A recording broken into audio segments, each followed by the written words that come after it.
안녕하세요. 건강 365 아나운서 최인경입니다. 관절의 통증이 이어질 때 퇴행성 관절염을 떠올립니다. 하지만 자가 면역 질환인 류마티스 관절염도 의심할 수 있는데요. 증상이 비슷할 수도 있지만 분명한 차이가 있어서 잘 분별할 필요가 있습니다. 손가락 마디나 손목과 같은 작은 관절에서 시작되는 경우가 많고요. 염증이 점점 다른 관절로 퍼질 수 있습니다. 평생 관리가 필요한 류마티스 관절염의 진단과 치료 살펴보겠습니다. 그리고 눕거나 앉았다가 일어설 때 어지러운 증상을 겪을 수 있는 기립성 어지럼증에 대해서도 알아봅니다. 건강 365 이적의 하늘을 달리다 듣고 시작하겠습니다. KBS 라디오 건강 365 함께하고 계십니다. 관절에 생긴 만성적인 염증, 류마티스 관절염에 대한 설명입니다. 관절에 염증이 생기는 이유가 뭘까요? 특히 류마티스 관절염은 평생 관리가 필요한 질환으로 지적이 되는데요.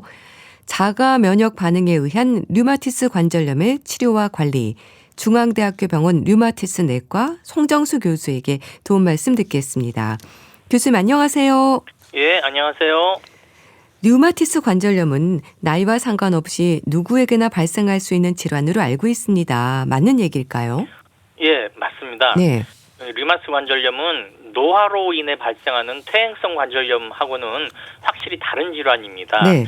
우리가 보통 관절염이라고 그러면은 노인층에서만 나타난다고 생각하기 쉽지만은 네. 류마티스 관절염은 우리 몸의 면역 체계가 자신의 관절 조직을 공격해서 생기는 자가 면역 질환이기 때문입니다. 네. 그래서 가장 흔하게 나타나는 연령대는 30대에서 50대 사이입니다. 즉 한참 활동할 시기에 시작되는 경우가 많습니다. 그렇네요. 예, 그렇지만 이제 16살 미만에도 발생하는 소아 류마티스 관절염도 있고요. 네. 또 물론 60대 이상의 고령에서도 새롭게 류마티스 관절염이 진단되는 사례도 적지는 않습니다. 네. 류마티스 관절염에 대해서는 자가 면역 반응이라는 단어가 따라오잖아요. 어떤 그렇죠. 의미일까요? 자가 면역 반응이라는 말은 말 그대로 우리 몸의 면역 체계가 자기 자신의 세포나 조직을 외부 침입자로 세균이나 바이러스로 침입자로 오해해갖고 네. 그거를 공격하는 상태를 의미합니다.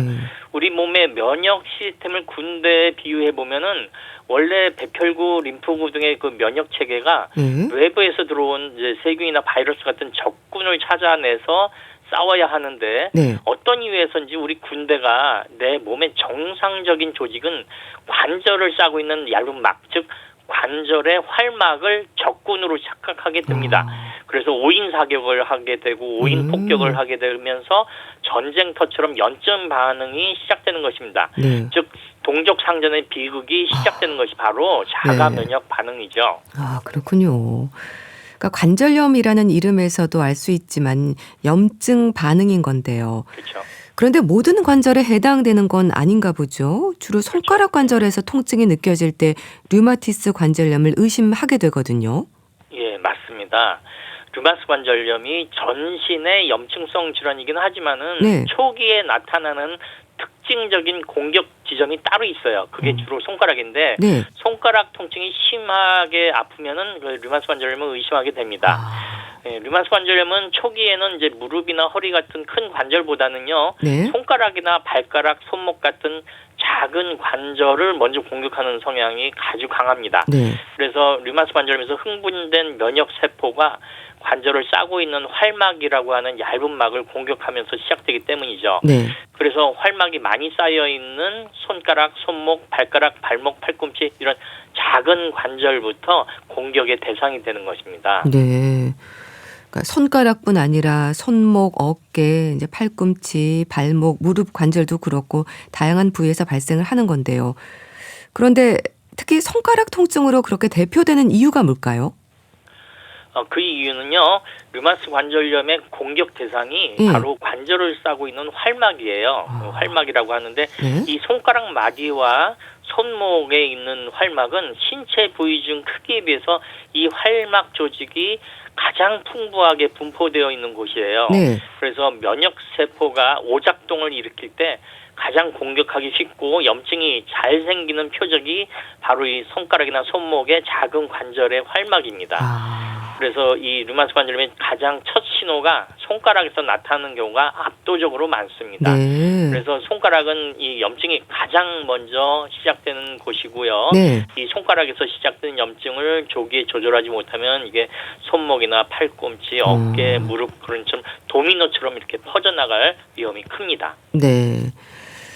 그런데 또 류마티스 관절염 진단을 받는 분들 중에는요, 진단이 내려지기 전에 전구 증상이 있었다는 말도 합니다. 예, 많이 피곤했고 입맛도 없고 관절통이라고 하기에는 조금은 약한 예. 통증이 있긴 했었다, 이런 말도 하거든요. 위험을 알리는 신호였을까요? 예, 그렇습니다. 말씀하신 이런 증상들은 류마티스 관절염이 본격적으로 관절을 공격하기 전에 나타나는 아주 전형적인 전구 증상이에요. 그렇군요. 그래서 류마티스 관절염은 단순히 이제 갑자기 관절이 붓는 게 아니라 네. 우리 몸의 면역 체계가 서서히 균형을 잃어가면서 보내는 그 전신적인 경고 신호가 먼저 나타나는 경우가 많아요. 네. 그래서 우리 몸의 면역 세포들이 자기 조직을 적으로 오인해서 공격하기 시작하면요, 네. 몸 안에서는 마치 내전이 일어나는 것 같은 상태가 돼요. 그렇군요. 이 과정에서 엄청난 에너지가 소모되기 때문에 네. 특별히 무리하지 않아도 그냥 무력감이 심하게 나타나고 피로감도 심하게 느끼게 됩니다. 네. 그리고 염증 유발 물질들이 피를 타고 돌면서 또 뇌에도 영향을 줘서 단맛을 떨어뜨려요. 식욕을 떨어뜨리고 네. 미열을 일으키기도 합니다. 그리고 관절도 눈에 띄게 붓기 전에 관절을 싸고 있는 활막에 미세한 염증이 시작된 단계에서는요, 네. 아주 날카로운 통증, 심한 통증보다는 그냥 몸이 천근 만근 무겁다라거나 이제 관절 마디가 좀 쑤시고 뻐근하다라는 그런 느낌을 먼저 받는데 네. 이게 전형적인 경고 신호죠. 네. 전조 증상이고요. 네. 그러니까 무력감, 피로, 뭐 식욕이 떨어지고 미열이 있고 이런 전구 증상으로 의심하기에는 이게 좀 흔한 증상이잖아요. 그렇죠. 뭐 감기 걸려도 그렇고요. 네, 그러니까 얼른 알아채기는 힘들 것 같은데 예. 그럼에도 류마티스 관절염 역시 조기 발견을 통한 초기 치료가 중요하다고 강조가 되지 않습니까? 이유가 그렇죠. 뭘까요? 류마티스 내과 전문의들이 입을 모아서 이 조기 발견과 조기 치료를 강조하는 데에는 의학적으로 아주 매우 절실한 이유가 있습니다. 네. 류마티스 관절염에 의한 관절 파괴는 초기 발생 1, 2년 안에 가장 빠르게 일어납니다. 네. 그래서 초기 염증 단계에서는 약물로 염증을 깔아앉히면은 관절이 원래대로 회복될 수가 있어요. 네. 그런데 염증이 뼈와 연골을 파괴해 버려 갖고 관절 변형이 오게 되면은 네. 아무리 비싸고 좋은 약을 써도 염증을 잡아도 이미 변형된 관절을 건강한 이전 상태로 되돌릴 수가 없어요. 네. 그래서 불가역적인 관절 파괴가 일어나기 전에 조기에 진단하고 조기에 치료하는 게 매우 중요합니다. 네. 그리고 이 염증이 관절에만 머물지 않고 혈관, 피를 타고 돌아다니면서 네. 다른 장기도 공격할 수 있어요. 뭐 폐도 공격하고 심장도 공격하고 그래요. 그래서 조기에 염증을 잡지 못하면은 심근경색증 같은 심혈관 질환도 생기고요. 네. 또 폐가 딱딱해지는 폐 섬유화 같은 그런 심각한 합병증의 위험도 커집니다. 그래서 생명을 살리기 위해서라도 류마티스 관절염은 조기 진단과 조기 치료가 아주 중요합니다. 네. 그러니까 관절 변형이 오면 변형된 관절을 건강한 이전 상태로 되돌릴 수 없게 된다고 하셨는데, 예. 그러니까 진단이 늦어지거나 방치가 되면 연골과 뼈의 손상이 점점 심해지는 건가요? 그래, 점점 심해집니다. 류마티스 관절염 방치하면은 아무래도 통증이 심해지는 수준을 넘어갔고요. 네. 관절의 구조 자체가 무너지면서 관절 기능 장애가 생기는 과정을 겪게 돼요. 그렇게 되면 관절이 파괴될 수도 있고 또 몸에 장애도 생길 수 있겠어요. 그렇죠. 가장 무서운 점은 한 번 파괴된 연골과 뼈는 다시 재생되지 않는다는 사실입니다. 염증은 약으로 깔아앉힐 수 있지만은 네. 이미 깎여나간 뼈나 변형된 관절 그리고 관절 기능 장애를 원래대로 되돌리는 것은 현대의학으로는 불가능합니다. 네. 그래서 염증 단계에서 파괴 단계로 넘어가기 전에 치료를 시작하는 것이 무엇보다 강조되는 것입니다. 네. 류마티스 관절염의 증상은 어떻습니까?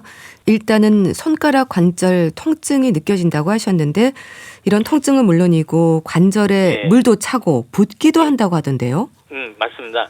이 류마티스 관절염의 통증은 단순히 아프다라는 걸 넘어갔고 관절 안팎에서 일어나는 격렬한 염증 반응이 이 겉으로 드러나게 됩니다. 그래서 네. 물이 차고 붓는 현상, 이거는 류마티스 관절염의 아주 핵심적인 증상입니다. 네. 관절에 물이 차는 이유는 이제 활막에 염증이 생기면은 관절 윤활유 역할을 하는 활액을 평소보다 더 많이 한 4배, 5배, 10배 그렇게 많이 만들어내거든요. 그렇게 해서 이 넘쳐나는 활액이 관절 주머니에 고이면서 관절에 물이 찼다, 무릎에 물이 찼다, 어깨에 물이 찼다, 손목에 물이 찼다 그렇게 표현하는 상태가 됩니다. 증상은 양쪽에 대칭적으로 나타나는 건가요? 한쪽으로만 오나요? 류마티스 관절염의 가장 중요한 특징 중에 하나가 바로 대칭성입니다. 그래서 모든 환자가 처음부터 양쪽에 똑같이 나타나는 건 아니지만은 네. 그러다가 며칠 후 좀 진행을 하다 보면 처음에 오른쪽이 아팠다가 왼쪽도 아프게 돼요. 그래서 반대쪽 부위로도 염증이 퍼지면서 결국은 대칭적으로 염증이 일어나는 경우가 많습니다. 그래서 처음에 한쪽만 아프다고 해서 이건 류마티스가 아니겠지라고 방심하면 안 됩니다. 네. 나중에는 대칭적으로 가는 경우가 많습니다. 특히 아침에 관절이 뻣뻣해지는 조조강직이 대표적인 증상으로 알려져 있는데요. 통증의 지속 시간이 어느 정도인가요? 예. 류마티스 관절염의 핵심 증상 중에 하나인 이 조조강직 또는 이제 아침강직이라고도 하는데요. 네. 그 지속 시간이 류마티스 관절염의 진단에도 중요하고 또 질병의 활성도를 판단하는데도 중요한 척도가 됩니다. 가장 전형적인 류마티스 관절염의 조조강직은 아침에 눈을 뜬 후부터 최소 1시간 이상, 길게는 오전 내내 이어지기도 합니다. 단순히 잠깐 뻣뻣하다라는 수준이 아니고요. 손가락을 굽히거나 펴는 것도 힘들어갖고 젓가락질도 힘들고 세수하기도 힘들고 그런 일상적인 동작이 막 아프고 힘듭니다. 그런데 또 신기하게도 관절을 자꾸 이렇게 움직이게 되고 활동을 하면은 염증 물질이 씻겨 내려가는 효과가 있어갖고 한 낮 12시쯤 되면은 조조강직이 서서히 풀리는 경향이 있어요. 예. 그럼 증상을 생각할 때 퇴행성 관절염으로 인한 증상은 손가락 끝마디에서 통증이 느껴지잖아요. 류마티스 관절염은 어떨까요? 아주 정확한 지적입니다. 이제 손가락의 어느 마디가 아픈지가 류마티스 관절염과 퇴행성 관절염을 감별하는 그런 가장 결정적인 단서가 됩니다. 그렇군요. 퇴행성 관절염은 주로 이제 손가락 끝마디를 공격하고 류마티스 관절염은 그보다 아래쪽인 이제 중간 마디와 뿌리 마디, 손목 그런 거를 공략하는 특징이 있습니다. 그래서 류마티스 관절염의 진단 기준 자체에도 손가락 끝마디를 침범하는 것은 류마티스 관절염 진단 기준에서 제외한다라고 하는 내용이 포함되도록 끝마디 통증은 퇴행성 관절염의 전유물처럼 여겨지고요. 또 손가락 끝마디만 아프고 중간마디나 뿌리마디가 멀쩡하다면은 류마티스 관절염이 아니라 퇴행성 관절염일 가능성이 높습니다. 그러니까 손가락의 중간 마디와 뿌리 마디를 공격하는 이제 특징이 있다고 하셨는데 이렇게 손가락 가운데 마디와 시작 부위 또 손목에서 통증이 생기는 건 왜 그런 건가요? 그 이유는 이제 류마티스 관절염의 주요 공격 대상인 그 활막이 손가락 끝마디에는 별로 없고요. 손가락 중간마디와 손가락 뿌리마디 그리고 손목에 가장 풍부하게 분포되어 있기 때문입니다. 그럼 류마티스 관절염 진단을 받고 치료 중인 분들은 증상 완화가 목적인가요? 아닙니다. 옛날에는 증상 완화가 주된 목표였지만은 현대의학에서 류마티스 관절염 치료의 최종 목표는 훨씬 더 높은 곳에 있습니다. 그렇군요. 단순히 덜 아프게 하는 것을 넘어서 증상이 하나도 없고 피검사 결과도 정상으로 유지하는 상태를 이제 관해라고 그래요. 그 관해를 유지하고 관절 파괴 차단을 목표로 합니다. 그렇지만 아무 증상이 없는 관해 상태에 도달했다 하더라도 약물 치료를 중단하면은 언제든 또 류마티스 관절염이 재발할 수 있기 때문에 완치의 개념으로 치료하는 것이 아니라 고혈압이나 당뇨병처럼 평생을 관리하는 그 염증을 평생 관리하는 질병으로 봐야 합니다. 참 그렇게 평생 관리가 필요한 질환이라는 게 부담일 수도 있을 텐데요. 어떤 치료가 이어지나요? 평생 관리라는 말이 처음에는 큰 심리적 부담으로 다가올 수가 있습니다. 근데 하지만은 현대의학에서 류마스 관절염의 관리는 네. 병에 끌려다니는 것이 아니라 병을 잠재우고 내 생각대로 일상을 조정하는 그런 과정에 가깝습니다. 네.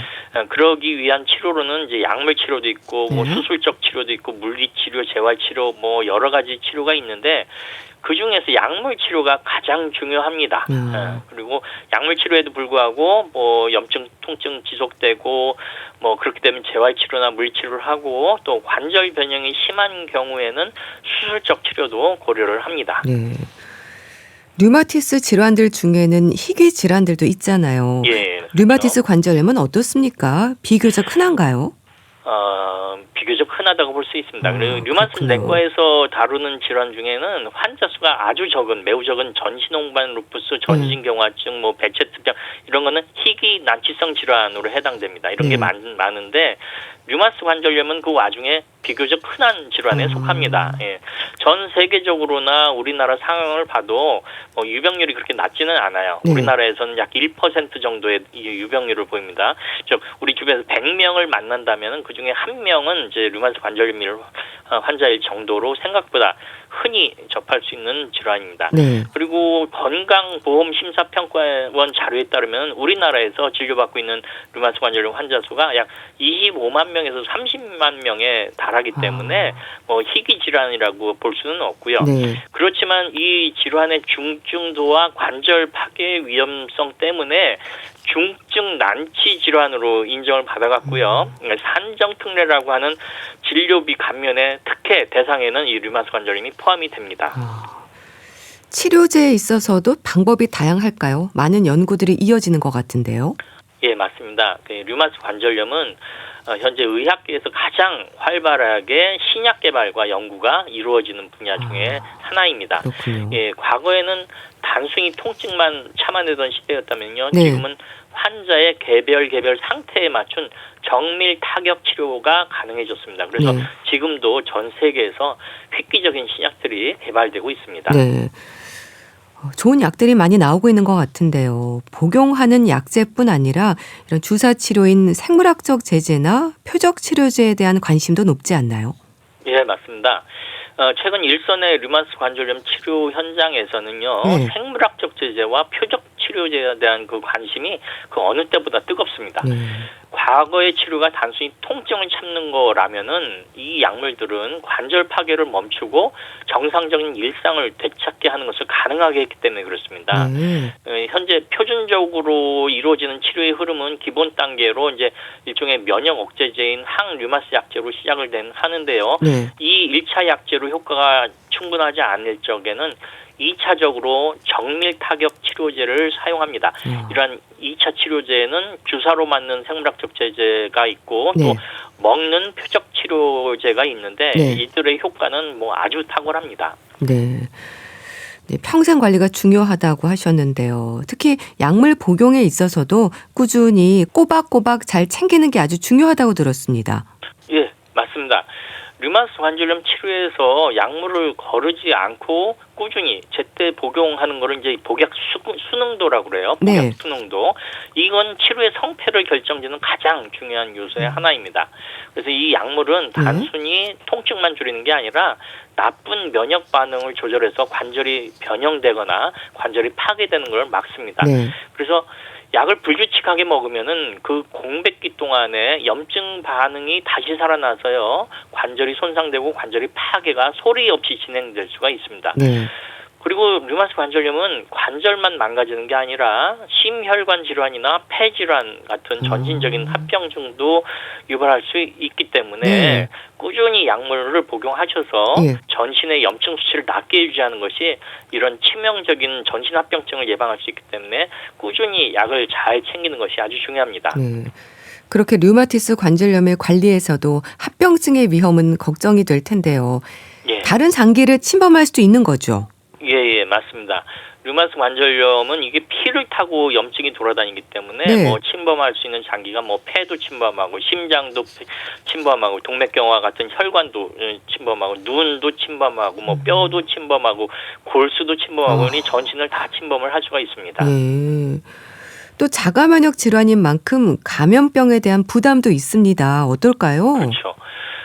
류마티스 관절염 환자분들에게 감염병에 대한 걱정이 매우 현실적이고 아주 중요한 고민입니다. 이게 자가 면역 질환이라는 질병 자체의 특성과 네. 또 치료 과정에서 면역 억제제라는 약물의 특성이 복합적으로 작용하기 때문인데요. 류마티스 관절염을 조절하기 위해서 사용하는 면역 억제제나 생물학적 제제는 예. 공격성을 낮추는 효과는 탁월하지만은 동시에 외부 바이러스나 세균에 대항하는 정상적인 방어 기능도 함께 낮아질 수가 있어요. 그렇군요. 그래서 일반인보다 감염에 취약해지거나 네. 감염 시 회복 속도가 더딜 수 있습니다. 네. 특히 이제 기회 감염이라고 그래서 평소에는 문제가 없다가 면역력이 떨어진 틈을 타서 감염을 일으키는 게 이제 잠복결핵이라는 게 있고 대상포진, 무좀 이런 것들이 생길 가능성이 이제 상대적으로 높기 때문에 감염병도 조심을 해야 됩니다. 그렇다면은 필요한 예방 접종이라든지 일상에서 신경 써야 하는 부분들이 많겠어요. 그렇죠. 면역력이 떨어질 때를 대비해서 미리미리 독감 예방 주사, 폐렴 구균 예방 주사, 대상포진 예방 주사 이런 걸 접종하는 게 매우 중요합니다. 네. 운동은 어떨까요? 염증 때문에 운동을 피해야 한다는 생각을 하는 분들도 있던데요. 결론부터 말씀드리면은 네. 류마티스 관절염 관리에서 운동은 선택이 아닌 필수입니다. 과거에는 염증 수치가 높을 때 무조건 쉬어야 한다고 생각했지만은 네. 현대 의학에서는 적절한 운동이 오히려 염증을 줄이고 관절 기능을 보존하는데 아주 중요한 역할을 한다고 강조합니다. 그래서 수영이라든지 물속에서 걷는 거라든지 실내 자전거 타기, 빠르게 걷기 그런 유산소 운동을 하면은 관절이 보호되고 또 류마티스 관절염을 이길 수 있는 운동입니다. 네. 그렇게 운동이 중요하고요. 체중 관리도 필요하다고 들었습니다. 예, 맞습니다. 류마티스 관절염 관리에서 체중 관리는 네. 단순하게 이제 외모 관리 차원이 아니고 이제 치료의 일부라고 보셔도 무방할 정도로 중요합니다. 네.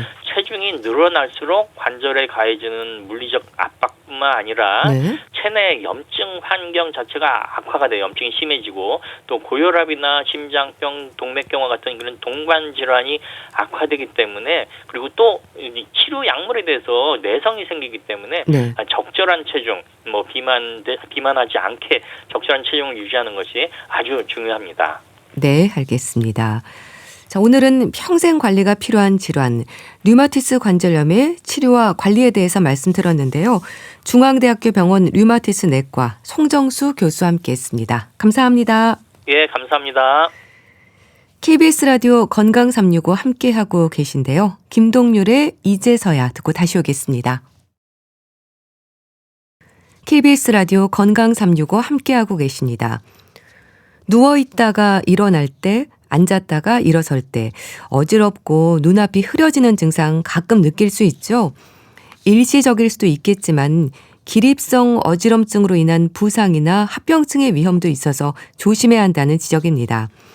어지럼증의 원인이 워낙 다양해서 잘 분별할 필요도 있지 않을까 싶은데요. 가톨릭대 인천 성모병원 가정의학과 서민석 교수에게 도움 말씀 듣겠습니다. 교수님 안녕하세요. 네, 안녕하세요. 어지럼증의 원인이나 양상이 참 다양한데요. 기립성 어지럼증은 말 그대로 일어설 때 어지럼증을 느낀다는 거죠? 이 어지럼증이라는 거는 주관적으로 느끼는 이 증상입니다. 네.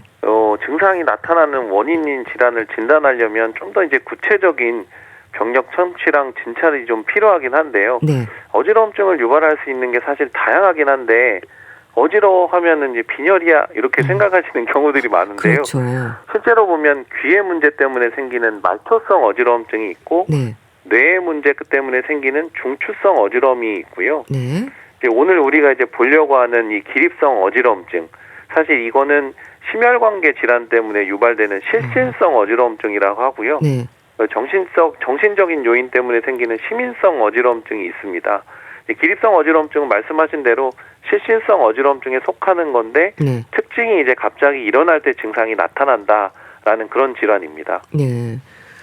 그러면 기립성 저혈압과 기립성 어지럼증은 같은 의미로 보면 될까요? 기립성 저혈압도 어지럽잖아요.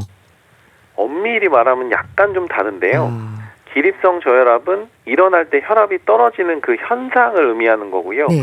기립성 어지럼증은 일어날 때 어지러움증이 유발되는 증상을 의미하는 겁니다. 네. 그렇기 때문에 기립성 저혈압이 있으면서 어지러움이 동반이 되면 이거는 기립성 어지러움이다라고 표현을 하는 거고요. 네. 실제 기립성 저혈압의 현상은 있는데 네. 어지러움증이 없는 경우도 있기는 합니다. 네. 그러니까 기립성 어지럼증을 유발하는 것 중에 하나가 기립성 저혈압이다. 이렇게 이해할 수 있겠네요. 네, 맞습니다. 기립성 저혈압이 이제 혈압이 떨어지면 나타나는 현상이라고 하셨는데요. 그럼 어느 정도나 혈압이 떨어져야 기립성 저혈압으로 볼 수 있을까요?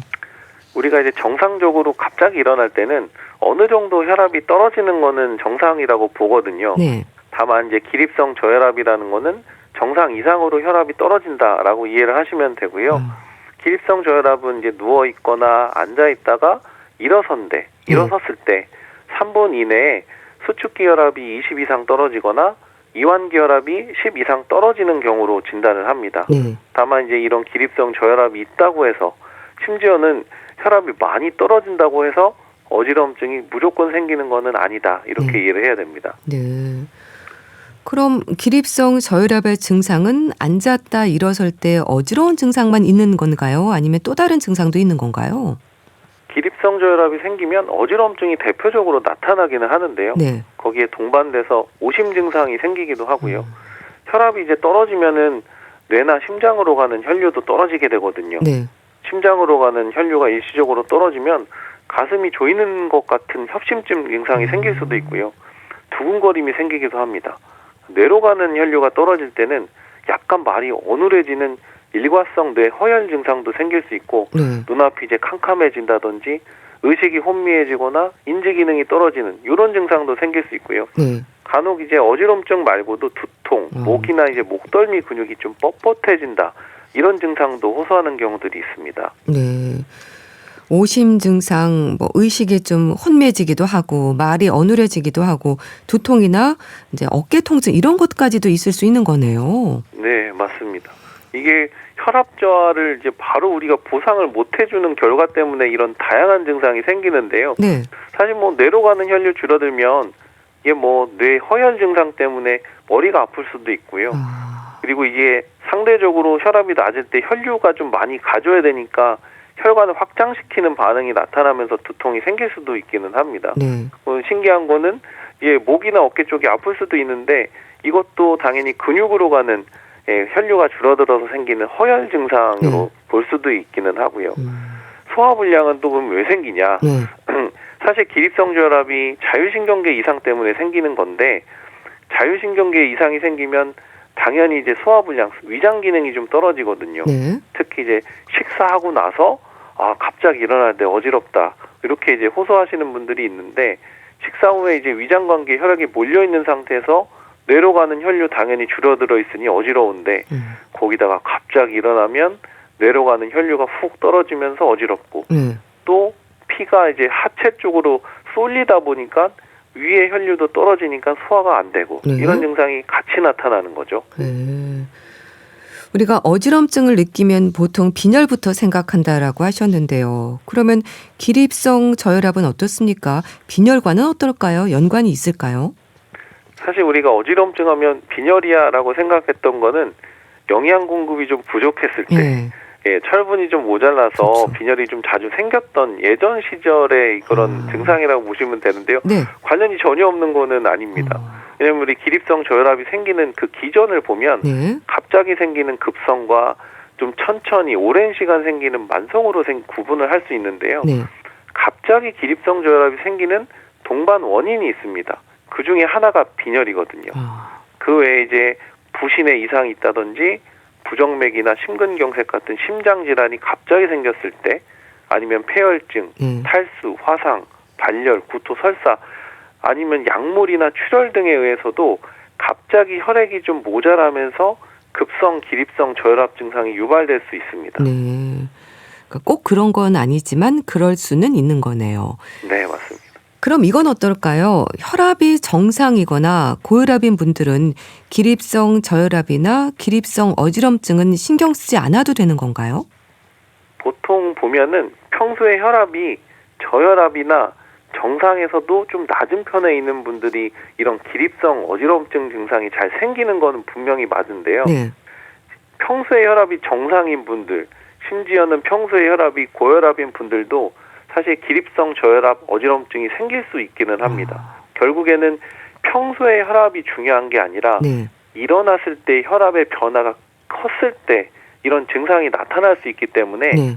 나는 평소 혈압이 괜찮고 오히려 고혈압인 환자분이라고 해도 이렇게 일어날 때 어지럼증이 있다고 하면 확인을 꼭 해보셔야 됩니다. 네. 그러니까 앉아서 재는 혈압 수치가 아니라 일어났을 때 혈압이 떨어지는 게 문제가 될 수 있다는 거네요. 네, 맞습니다. 복용하는 혈압약과도 연관이 있을까요? 이게 그 기립성 저혈압이 생기는 원인 중에 약물이 있다고 말씀을 드렸는데요. 네. 혈압약을 이제 최근에 복용하기 시작을 했거나 네. 최근에 이제 혈압 조절이 안 돼서 약을 올리거나 추가한 경우에 기립성 저혈압의 원인이 혈압약인 경우도 생각을 해봐야 됩니다. 특히 탈수가 되기 쉬운 여름철이라든지 네. 약에 대한 반응이 좀 크게 나타나는 노인에서 혈압약 때문에 기립성 저혈압이 생길 수가 있기 때문에 네. 꼭 확인을 해봐야 되는 부분입니다. 네. 맥박도 변할 수 있다고 하던데 기립성 빈맥이라는 말도 있지 않습니까? 연결해서 생각해야 될까요? 기립성 어지러움증을 설명을 할 때 이제 사실 기립성 저혈압만 말씀을 드렸는데요. 네. 사실 이 기립성 어지러움증은 크게 보면 기립성 저혈압과 기립성 빈맥 증후군으로 나눠질 수 있습니다.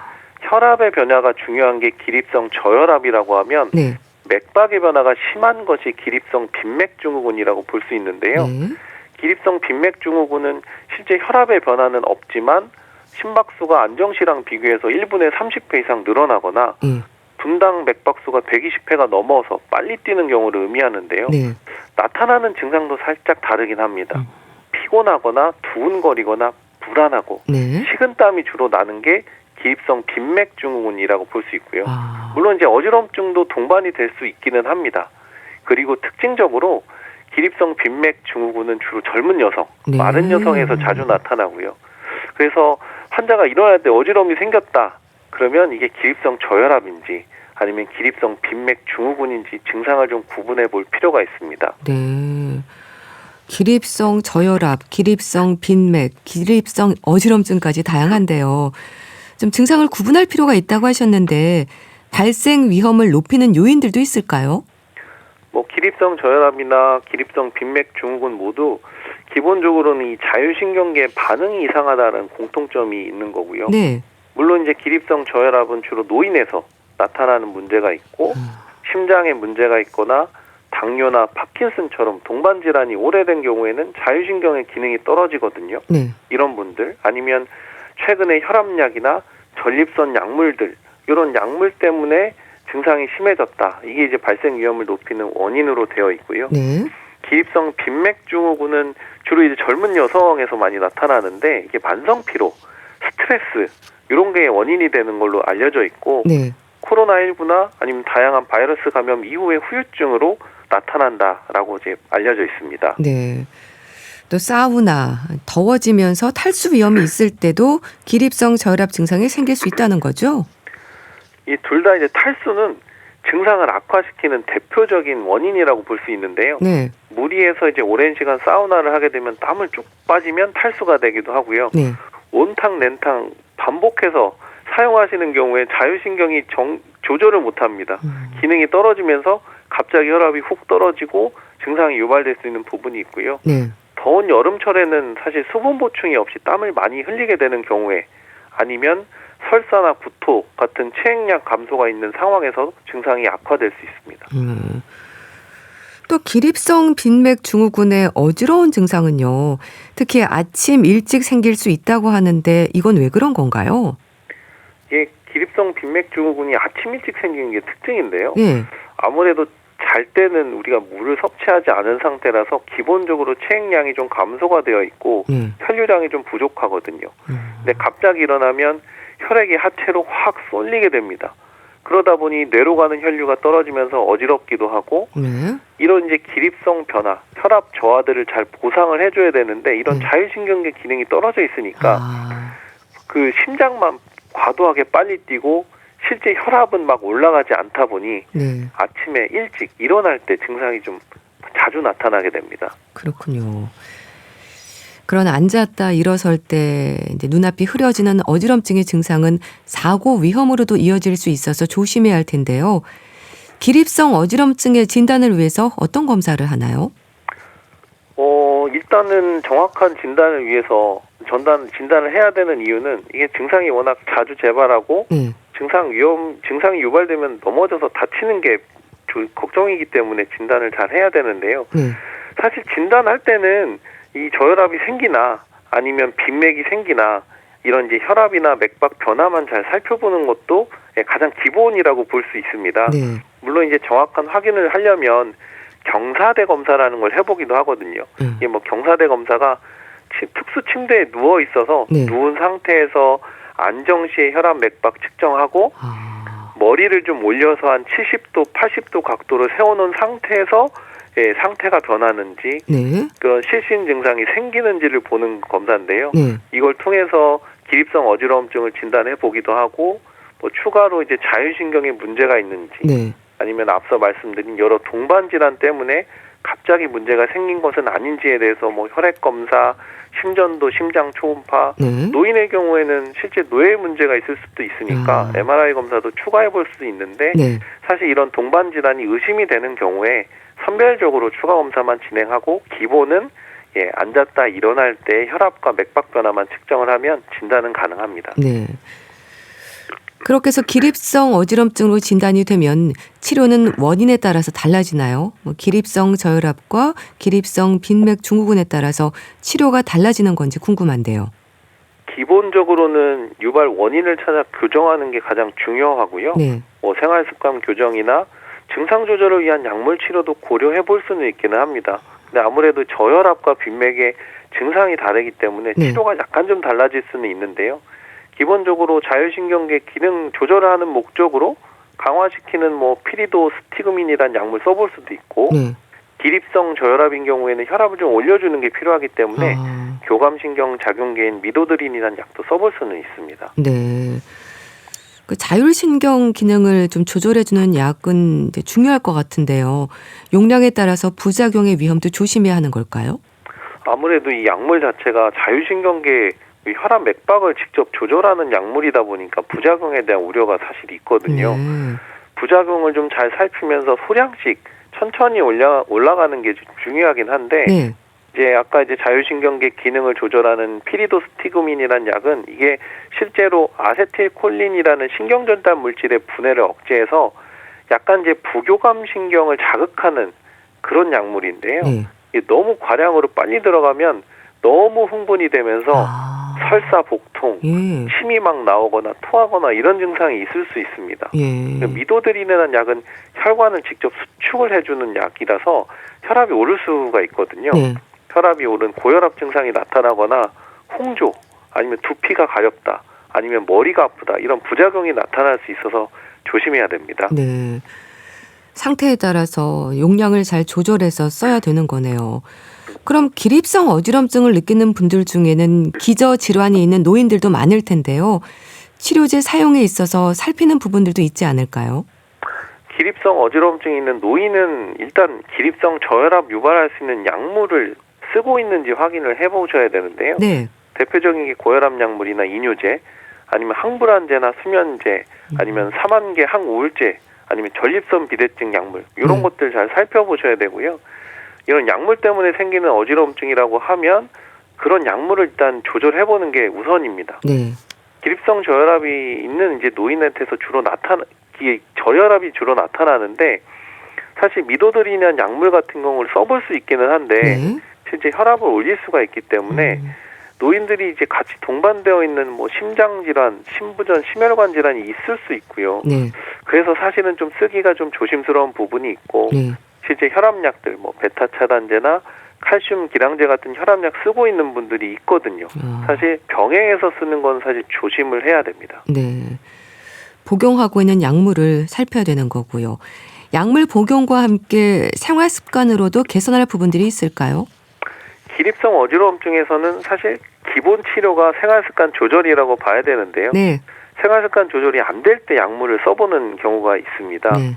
우선은 탈수되지 않게 증상 예방을 하는 게 가장 중요하기 때문에 적절한 수분 섭취는 기본이고요. 한 하루에 1.2에서 1.5리터 정도 드시는 게 좋고, 우리가 이제 건강 생각하면 짜게 먹지 말아라라고 되어 있잖아요. 네. 근데 이런 환자분들은 약간 짜게 먹는 게 혈압을 올려주면서 도움이 되기는 합니다. 네. 그리고 이 규칙적인 유산소 운동도 심폐기능이 강화가 돼야지 실제로 이런 어지러움증을 덜 느끼기 때문에 중요한 부분이 있기는 한데, 네. 사실 조금 더 중요한 부분은 하체 근력 강화 운동입니다. 하체로 혈액이 내려갔을 때 이거를 바로 올려줄 수 있는 기능이 충분해야 되는데요. 네. 이런 이제 하체 근력 강화 운동을 해야 이런 혈압 저하를 막아줄 수 있는 그런 부분들이 있습니다. 가장 중요한 거는 네. 사실 갑자기 일어날 때 증상이 나타나기 때문에 평소에는 천천히 일어나라. 네. 그리고 일어났는데 어지럽다. 그러면은 바로 앉아서 쉬어야 된다. 왜냐하면 쉬지 않고 계속 뭔가 내가 일어서 있으려고 한다면 넘어지면서 다칠 수 있기 때문에 그런 부분을 조심해라라고 설명을 드립니다. 네. 하체 근력 강화 운동이 중요하다고 하셨는데요. 반대로 피해야 하는 운동은 없을까요? 뭐 대표적인 게 자세의 변화가 급격하게 나타나는 운동. 네. 그리고 이제 그 대부분 보면 이제 요가나 이제 필라테스 같은 거 좀 하시는데 예. 갑자기 자세를 바꾸는 동작은 좀 조심하시는 게 필요하고요. 네. 하체 운동이 사실 중요하기는 하지만 근력 운동 하다 보면 숨을 이제 갑자기 참아야 되는 경우들이 있거든요. 숨을 막 쓰다 보면 그런 상황에서 숨을 오래 참게 되면 증상이 또 유발이 되기 때문에 그런 운동, 격렬한 하체 운동 이거 좀 피하셔야 되고, 탈수가 악화 원인이기 때문에 운동을 할 때 너무 땀이 많이 날 수 있는 정도의 무리한 운동은 좀 피하시는 게 좋다라고 설명드립니다. 네, 알겠습니다. 오늘은 눕거나 앉았다가 일어설 때 어지러운 증상을 겪을 수 있는 기립성 어지럼증에 대해 자세히 알아봤는데요. 가톨릭대 인천 성모병원 가정의학과 서민석 교수와 함께했습니다. 감사합니다. 네, 감사합니다. 유재하의 지난 날 보내드리면서 인사드릴게요. 건강365 아나운서 최인경이었습니다. 고맙습니다.